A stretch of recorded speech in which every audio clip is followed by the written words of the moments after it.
علیکم ناظرین، ایک زمانہ تھا جب خبر کی دنیا چٹھی کے ذریعے سفر کرتی تھی۔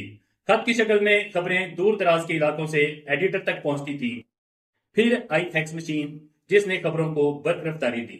اس کے بعد ای میل کا زمانہ آیا جہاں الفاظ کو رفتار ملی، اور اب واٹس ایپ تک یہ سفر پہنچ کر ٹھٹک گیا ہے۔ اب صحافت صرف خبر بھیجنے کا نام نہیں رہی۔ اب اصل صحافی وہی ہے جو کنٹینٹ بنانے کی صلاحیت رکھتا ہو، جو تخلیق کرے، لکھے، بولے، ریکارڈ کرے اور اسے ایڈٹ بھی خود کرے۔ اب ایک مکمل میڈیا ٹیم کا کام کرنے والا ہی صحافت کے معیار پر پورا اترے گا۔ بات کو بہتر طریقے سے سمجھنے کے لیے آئیے ذرا تاریخ کی طرف چلتے ہیں۔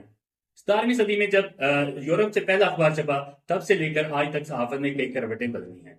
پاکستان میں آزادی کے بعد روزنامہ جنگ، نوائے وقت اور دیگر اخبارات نے قوم کی رہنمائی کی۔ پھر ریڈیو آیا، صحافت نے رخ بدلا اور آوازوں نے الفاظ کا ساتھ دیا۔ ٹی وی نے چہرے دکھائے تو نیوز چینل کا سیلاب آ گیا، اور اب ڈیجیٹل میڈیا نے دنیا کو ہاتھوں میں قید کر لیا ہے۔ یوٹیوب، فیس بک، انسٹاگرام، ٹک ٹاک سب صحافت کا نیا میدان ہے۔ صحافت کے اس سفر میں جس صحافی نے خود کو جدید دور کے تقاضوں سے ہم آہنگ نہیں کیا، وہ وقت کے دھارے میں گم ہو کر رہ گیا۔ تو دوستو، اب وقت ہے ایک بار پھر خود کو اپڈیٹ کرنے کا۔